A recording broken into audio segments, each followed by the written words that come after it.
My name is Jake Wintermute, and I'm a synthetic biologist. That means I'm interested in designing DNA sequences and creating new kinds of living organisms. Mostly I work with the model laboratory bacterium E. coli. It's a very interdisciplinary field, so we use a lot of hands-on techniques. We grow the bacteria, we extract the DNA, we make the modifications, we put it back in, and then we study them to see what happened.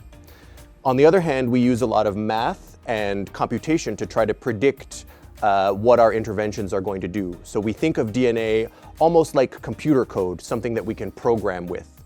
So my collaborators include doctors, pharmacists, but also computer scientists, mathematicians. It's a very interdisciplinary field.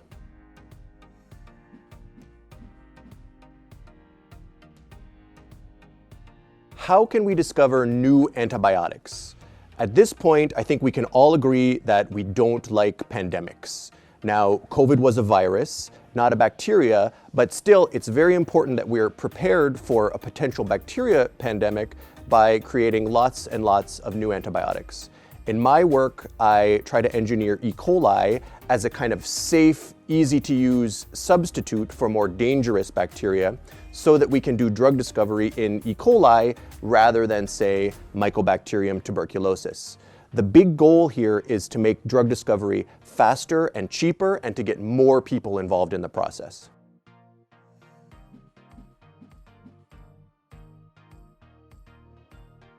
I want more people to participate in drug discovery. Right now, the process is extremely expensive.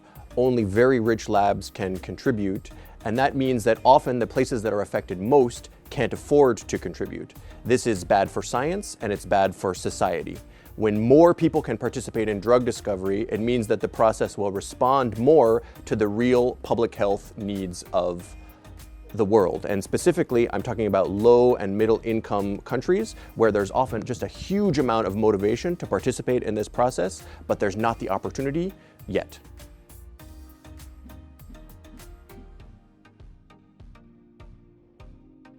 All right, so I start my day on the computer. I'm drinking my coffee, I'm reading the scientific literature, I'm trying to discover the weaknesses of tuberculosis that I can engineer into E. coli.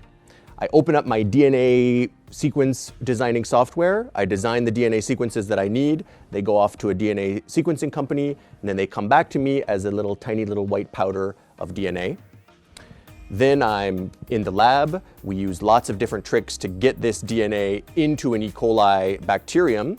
We take drug libraries of potential medicines, we expose them to this engineered E. coli, and if we find one that kills it, well, it's the beginning of the process of discovering a new treatment for tuberculosis.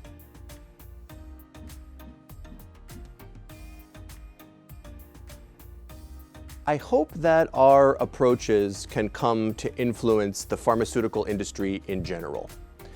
Antibiotics are not easy to make, but they are easy to make compared to a lot of the medicines that we need in the world, cancer drugs, for example. I think that all kinds of medicines need to become cheaper, and the discovery process needs to become more democratic, and I hope that our work can bring that energy.